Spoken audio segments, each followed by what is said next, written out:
बड़ी खबर पर बातचीत कि आखिरकार जम्मू टू कोलार दंगा ब्रिगेड के तार कैसे फैले हैं। बड़ी खबर कर्नाटक से है कि कर्नाटक के कोलार में शोभा यात्रा पर हमले के बाद हिंसा की आग भड़क उठी। उपद्रवियों की भीड़ ने पत्थरबाजी और आगजनी कर शहर के अमन चैन में जहर घोलने की कोशिश की। घंटों शहर जलता रहा, उपद्रवी उपद्रव करते रहे। क्या है पूरा मामला, इस रिपोर्ट को देखिए।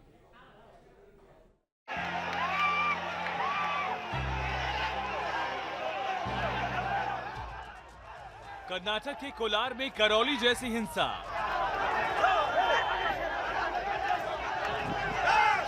शोभा यात्रा पर पथराव के बाद भड़के लोग।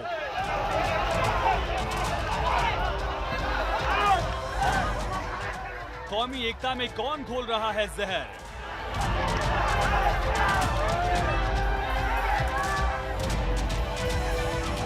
आगजनी, पत्थरबाजी, हिंसा, हंगामे और अफरा तफरी की तस्वीरें कर्नाटक के कोलार जिले की हैं, जहां शोभा यात्रा पर पथराव के बाद हालात बेकाबू हुए और फिर हिंसा की आग भड़क उठी। दनादन पत्थर बरसाए जाने लगे। अमन चैन के दुश्मनों ने शहर की कौमी एकता को आग के हवाले कर दिया। शहर शहर कौन घोल रहा है जहर। राजस्थान के करौली शहर में हिंदू नववर्ष पर निकाली गई रैली पर पथराव के बाद हिंसा भड़क उठी थी। अभी करौली का जख्म भरा भी नहीं था कि कर्नाटक का कोलार शहर भी ऐसी ही हिंसा की आग में झुलस उठा।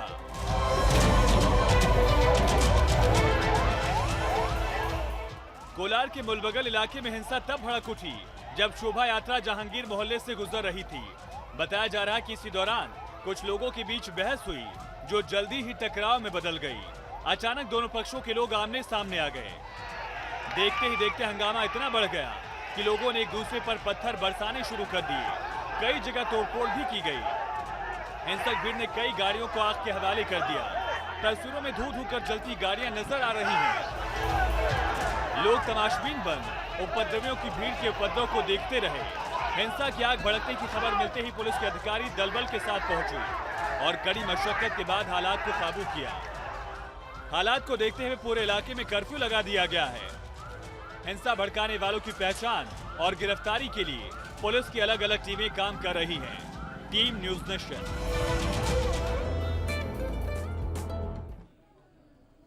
तो ये रिपोर्ट आपने देखी। सारे मेहमान हमारे साथ जुड़े हैं। इस हिस्से में सबसे पहले असगर खान का मैं रुख करता हूं। असगर खान, पहले राजस्थान में करौली, अब देखिए कोलार। जम्मू कश्मीर में जो हुआ वो भी हमने आपको तस्वीरें दिखाई, रिपोर्ट दिखाई, किस तरीके से मंदिर पर अटैक। ये क्या कोई जिहादी ग्रुप एक्टिव हो गया है क्या, जिसने तय कर दिया है कि हिंदू धर्म का कोई जुलूस निकले ना निकलने देंगे, अटैक कर देंगे, मंदिर में मूर्तियों को तोड़ा फोड़ा जाएगा?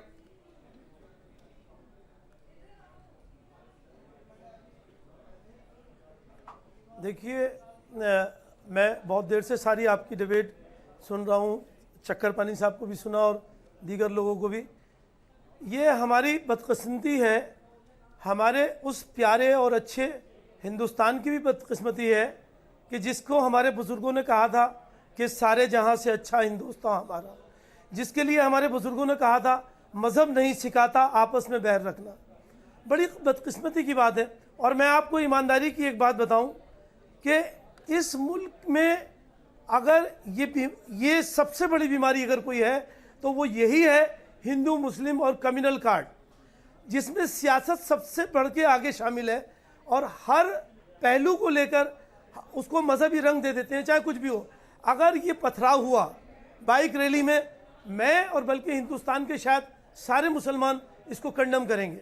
बिल्कुल हम नहीं मानते किसी भी दूसरे मज़हब के ऊपर तनकीद करना, गलत इशारे करना, उसकी बुराई करना, कभी भी। ये हमारी मजबूरी है, हम किसी मज़हब की बुराई नहीं कर सकते, ये हमारी मजबूरी है। क्या मजबूरी है? क्योंकि हमारा मज़हब हमें नहीं सिखाता। हमारा मज़हब हमसे कहता है हर मज़हब का एहतराम करो, हर मज़हब की इज्जत करो, लेकिन अपने मज़हब की भी इज्जत करो। अब देखिए, मैं इसी बात को कहूँ, ये बात जो अभी बार बार आपकी तरफ से आ रही है पांडे जी, मैं आपका भी एहतराम करता हूँ, आपके चैनल का भी, और बहुत अच्छा टॉपिक ये आप सामने लेकर चल रहे हैं। लेकिन हम जिस तरीके से एक रैली की बात कर रहे हैं, अभी बीच बीच में आए कि साहब हम अजानों पे गौर नहीं करते, ऐसा नहीं है। नहीं असगर साहब देखिए, मैंने इतनी देर तक आपको बिना इंटरप्ट किए बोलने दिया। अभी जैसे मैं एक सिर्फ एक बात, सिर्फ एक मिनट जल्दी सिर्फ 1 मिनट, एक मिनट सिर्फ मैं 1 मिनट ले रहा हूं कि अभी मैं चक्कर पानी साहब को भी सुन रहा था। उन्होंने अपने एक पैच में कोई बात ही नहीं कही सिवाय इसके कि जिहादी हैं, जिहाद होता है, जिहाद करते हैं। इसके अलावा उन्होंने कोई बात नहीं की। मैं आपसे यही दरख्वास्त करता हूं कि जो लोग आपके पैनल पे बैठे हैं, आप पहले उनको टॉपिक बताएं। असगर साहब, अभी करौली में हमला हो जा रहा है, हमारे हर हिंदू त्योहार टारगेट है। आप जरा सोचिए, होली टारगेट है, दीपावली टारगेट है, हमारा रामनवमी नहीं मन सकता। नहीं, ऐसा नहीं है, गलत, बिल्कुल गलत, बिल्कुल गलत, बिल्कुल गलत, बिल्कुल गलत हमला करते और आप लोग उसकी बिल्कुल गलत है। नहीं करते। मैं नहीं मानता, आप कुछ भी कहें, हम नहीं मानेंगे। आप जिहाद की बात कहते हैं, नहीं, असगर साहब असगर साहब सुनिए ना, इतनी देर तक मैंने आपको बोलने दिया ना। एक मिनट, मैं विजय जी का भी रुक करूं। आपको मालूम है, मैं चक्कर पानी साहब को कह रहा हूं, आप बताइए असगर साहब सुनिए ना, सुनिए असगर साहब सुन लीजिए। आप बताइए जिहाद निकल रहा है, नहीं मालूम पे आप असगर साहब सुनिए। 2 किताबें पढ़ लीजिए, खाली सिर्फ गेरू कपड़े पहनने से कुछ नहीं होता है। नफरत की आप प्यार गेरू बोल रहे कपड़े हैं। बांध लें, एक मिनट असगर साहब, इससे कुछ नहीं होता। स्वामी जी एक मिनट, असगर साहब सुनिए। आपको स्वामी जी की बातें याद आई, लेकिन आपको हाजी साहब की बात याद नहीं आई, जिन्होंने ये कह दिया कि अमेरिका जैसा मुल्क हमारा कुछ उखाड़ नहीं पाया, स्वामी जी क्या उखाड़ेंगे। ये बात आपको ऑब्जेक्शनेबल नहीं लगी? ये बात आपको ऑब्जेक्शनेबल नहीं लगी?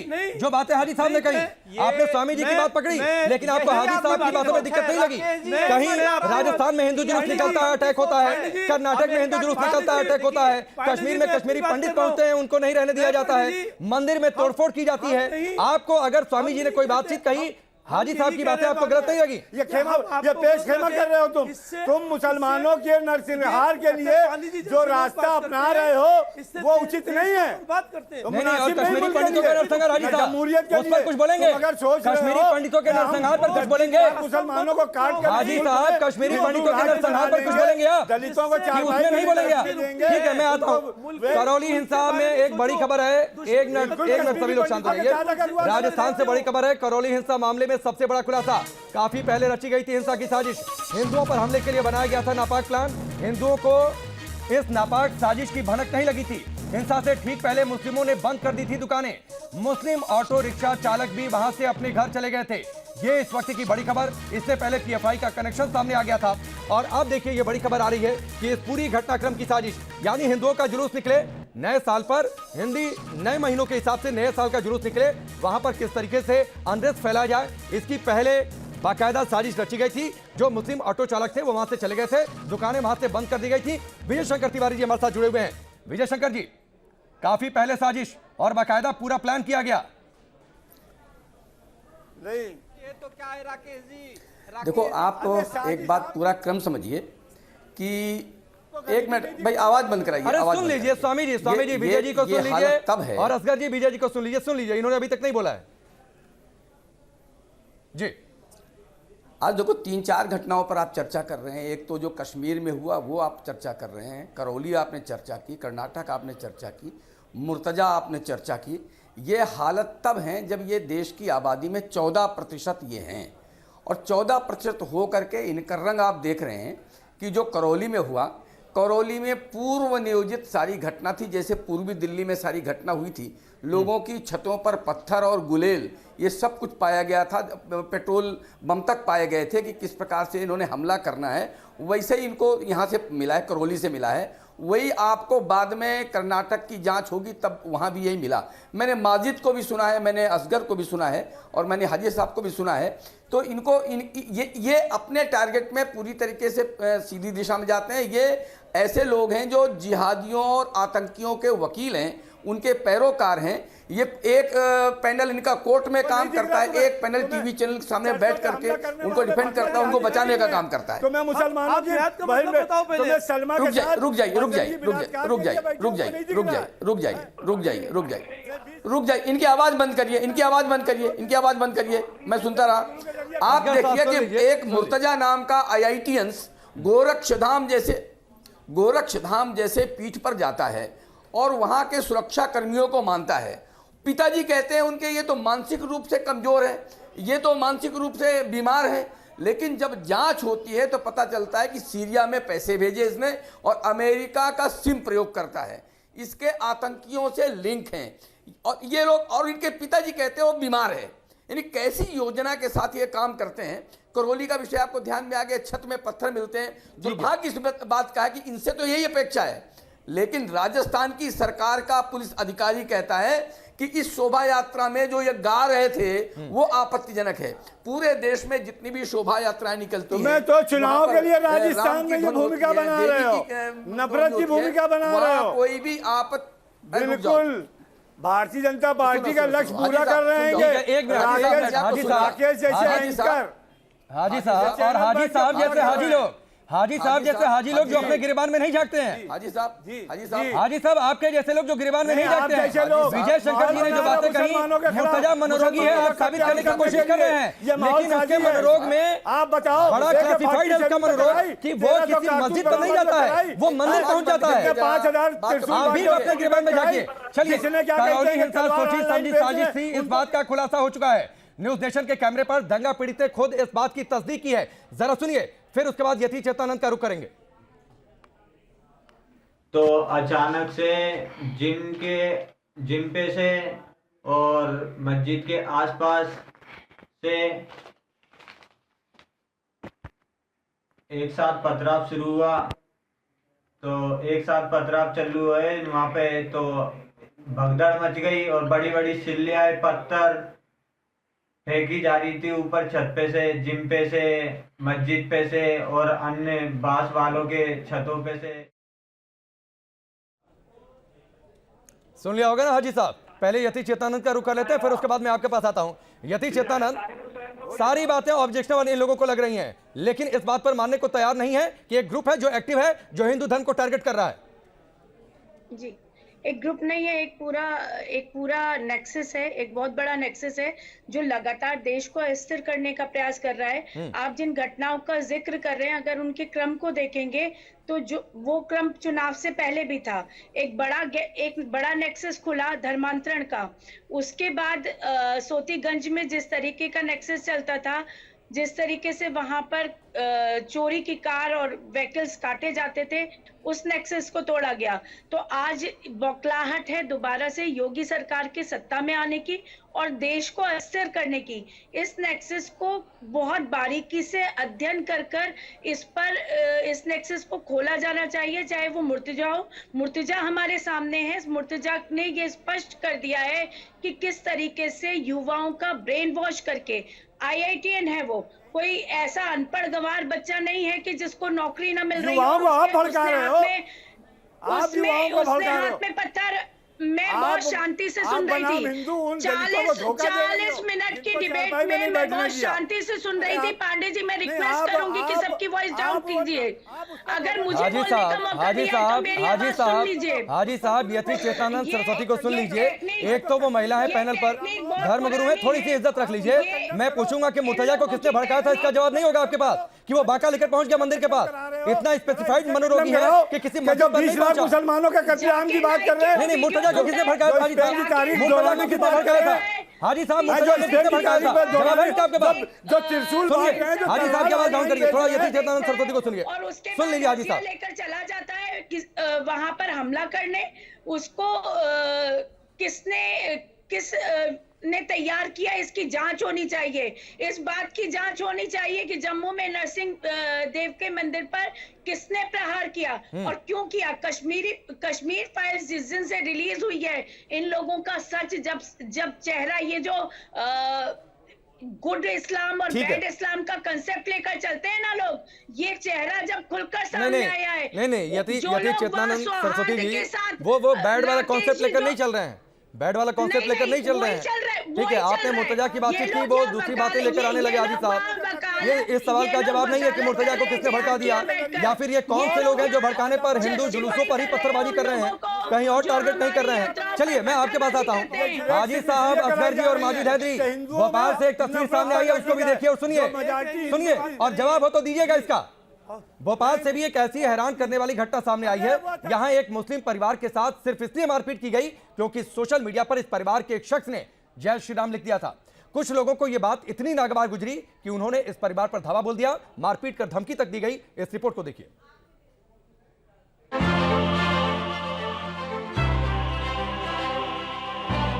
ये बजरंगियों को बोला, तेरे बजरंगियों को मैं हाथ पे जोड़ रही कि भाई छोड़ दो, लेकिन कोई नहीं सुना। मेरे लड़कों को मारा, मेरा लड़का भाग गया और जो हमने वीडियो बनाई तो सब डिलीट कर दी उन लोगों ने।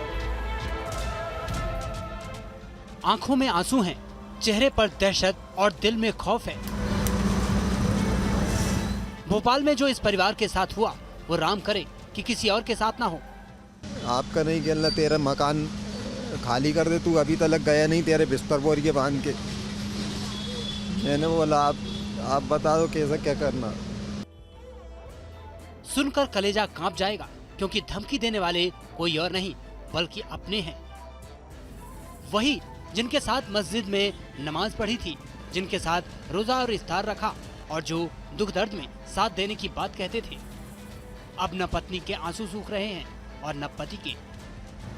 रो रो कर बच्चों का भी हाल बेहाल है।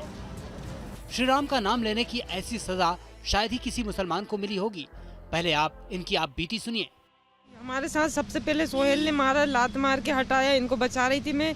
फिर इनसे पूरे झूम गए, घसीटा, पूरों ने मारा, भाल ले गए। मैं मना कर रही, हाथ पे जोड़ रही, बस इनसे कहते जा रहा है कि बजरंगियों को बोला, तेरे बजरंगियों को मैं हाथ पे जोड़ रही कि भाई छोड़ दो, लेकिन कोई नहीं सुना। मेरे लड़कों को मारा, मेरा लड़का भाग गया और जो हमने वीडियो बनाई तो सब डिलीट कर दी उन लोगों ने। और इसको रात भर गायब रही घर से और हमारा पूरा सामान तोड़ के फेंक दिया। मध्य प्रदेश के भोपाल के रहने वाले इस मुस्लिम परिवार पर दुखों का पहाड़ टूटा है। इनकी गलती बस ये है कि इन्होंने सोशल मीडिया पर जय श्री राम लिखा था। बस फिर क्या था, उनके घर के पास रहने वाले मुस्लिम समुदाय के कुछ लोगों ने इस पोस्ट को लेकर पहले उनके साथ मारपीट की और उन्हें घर छोड़ने तक की धमकी दे डाली। हमने फेसबुक पे गौ माता का लिख दिया था, गौ माता को राष्ट्रीय पशु घोषित किया जाए। जिस माँ का अपन दूध पीते हैं उस माँ को राष्ट्रीय पशु का घोषित किया जाए। हमारी फेसबुक में है, हमने लिखा है, हमारी पोस्ट में डाला था हमने। और हमने रामेश शर्मा जी से फेसबुक के माध्यम से हम जुड़े हैं, तो उनको भी लाइक करते हैं और कमेंट में जय श्री राम हमने लिख दिया था। तो उस पे से इन्होंने मीटिंग करी खेतों में जाके पूरे मुस्लिम भाइयों ने, और उसके बाद में एक मीटिंग इन्होंने मस्जिद में करी।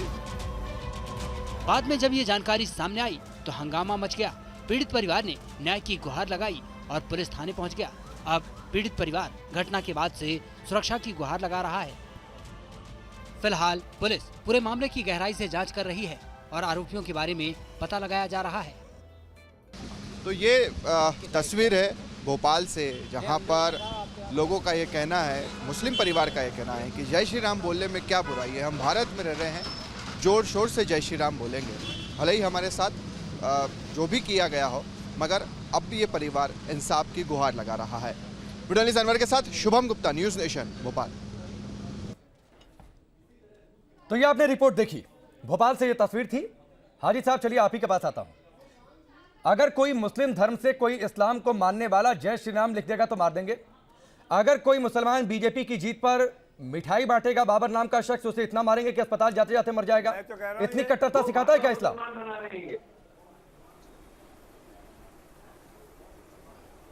नहीं, इस्लाम इसकी इजाजत नहीं देता। एक निर्दोष व्यक्ति की हत्या संपूर्ण मानव जाति की हत्या है। किसने मारा? अगर कोई व्यक्ति भारत के संविधान के विपरीत जा रहा है, भारत के संविधान में हर व्यक्ति को अपने धर्म की बाबर को स्वीकार, उसके प्रचार और प्रसार की आजादी है। भोपाल में ये आदमी का व्यक्तिगत मामला है। अगर किसी की जिसने मारा वो जालिम है, उनको जेल जाना चाहिए। नहीं, अगर बाबर को किसी ने मारा है, नहीं, बोलिए किसने मारा? कातिलों को फांसी देनी चाहिए। बोलिए किसने मारा? मैं आपके चैनल से कह रहा हूँ, जब मुसलमानों ने मारा, जिसने भी मारा, जो अभी तक की एफआईआर सामने आई, है उससे सारे मुसलमान हैं, और इसकी जो शिकायत है वो भी मुसलमानों के विरुद्ध है। मैं कब कह रहा हूं कि अगर कोई बेवकूफ़ी का भरपूर काम करे, उसको ये जानना चाहिए कि हिंदुस्तान के जी जी, हिंदुस्तान के संविधान में इसकी आजादी है कि कोई व्यक्ति अपनी मंशा से जिस धर्म को चाहे स्वीकार करे। लेकिन जब आप डिबेट इस पर करा रहे हो, मेरा कहना सिर्फ इतना है कि मोहतरम जरा महंगाई पर डिबेट कराओ। नहीं, महंगाई पर भी डिबेट होती है, महंगाई पर भी डिबेट होती है हाजी साहब। फिर महंगाई पर डिबेट में आपको नहीं बुलाएंगे ना, फिर सुनिए, जो अर्थशास्त्र के विशेषज्ञ हैं उनको बुलाएंगे। आप इकोनॉमिस्ट नहीं है हाजी साहब, आप इकोनॉमिस्ट नहीं है कि महंगाई पर डिबेट में हम आपको आमंत्रित करेंगे। इस बात को समझिए, महंगाई पर भी डिबेट होती है, महंगाई पर भी डिबेट होती है, लेकिन महंगाई पर डिबेट में आपको नहीं बुलाएंगे क्योंकि आप मुस्लिम धर्मगुरु हैं। आप धर्म पर बातचीत करने के योग्य हैं, आप अर्थशास्त्र पर बातचीत करने के योग्य नहीं है हाजी साहब। इसलिए जब भी महंगाई पर डिबेट होगी आपको नहीं बुलाएंगे, इस बात को समझिए। डिबेट होने लगेगी तो इनके चेहरे पर जो नकाब डला नहीं, महंगाई में क्या कर रहे हो? पेट्रोल की कीमतें रोज बढ़ रही है। अरे तुम्हारी हैसियत करो। डिबेट नहीं होनी नहीं चाहिए। आपकी हैसियत, मेरी हैसियत की तुलना करने वाले हाजी साहब आपको नहीं है। आपकी हैसियत नहीं है कि आप महंगाई पर और अर्थशास्त्र पर बातचीत करें, और ना आपको इतना ज्ञान है। सुनिए, चलिए उनका आवाज डाउन करिए। असगर खान साहब 1 मिनट रुक जाइए, मुझे सबके पास जाना है, समय नहीं है। असगर खान साहब, इन्होंने तो मान लिया कि मुस्लिम ने मारा, अगर उसने जय श्री राम लिखा तो ये जुलूस पर पत्थरबाजी, मंदिर में मूर्तियों में तोड़फोड़ किसने की?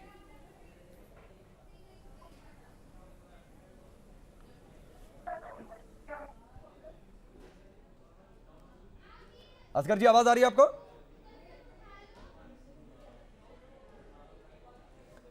चलिए, असगर खान तक शायद आवाज नहीं पहुंच पा रही है। माजिद हैदरी, बता दीजिए, मंदिर में मूर्तियों में तोड़फोड़ करने वाला कौन है? पूजनीय, जब मनुष्य मनुष्य की पूजा कराई गई।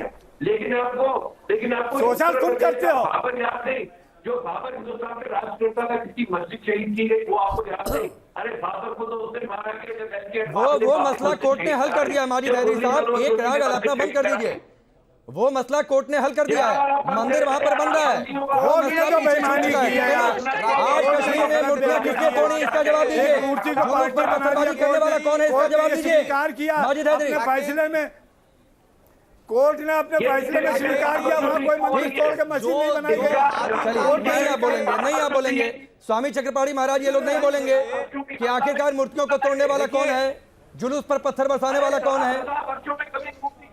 ये नहीं बोलेंगे ना। और आप ये देखिए कि जिसको अफजल खान और हाजी साहब बैठ करके संविधान की जो उदाहरण बार बार दे रहे हैं, और आप ये देखिए अभी बाबरी मस्जिद, अरे सर्वोच्च न्यायालय ने निर्णय दे दिया। अब कहां सो रहे हो अभी तक भाई? निर्णय दे दिया राम मंदिर के पक्ष में, और आपको भी 5 एकड़ जमीन दे दिया। अभी भी बाबरी रटे जा रहे हो, तो ये छोड़ दो। जो सर्वोच्च न्यायालय का सम्मान करो, संविधान का वक्त इतना ही है। Vijay Shankar ji 10 second please, closing 10 second Vijay Shankar ji. अरे तुम्ही कातिल, तुम्ही मुंसिफ, तुम्ही कातिल, तुम्ही मुंसिफ। अब हो चाहे माजिद हैदरी हो और चाहे असगर साहब, इनको खूब बोलने दीजिए। ये जितना बोलेंगे उतना ही देश अवेयर होगा। 3/4 इनको समय दीजिए, क्योंकि एक शब्द बोलते हैं गंगा जमुनी तहजीब, हिंदू मुस्लिम भाईचारा, और बाकी 3/4 में बोलते हैं कि हिंदुओं को काटो, हिंदुओं को मारो। हिंदुओं को मारना ठीक है, तो ये आम जनता के वक्त इतना ही है। बहुत बहुत शुक्रिया, बहुत बहुत शुक्रिया आप सबका हमसे जुड़ने के लिए।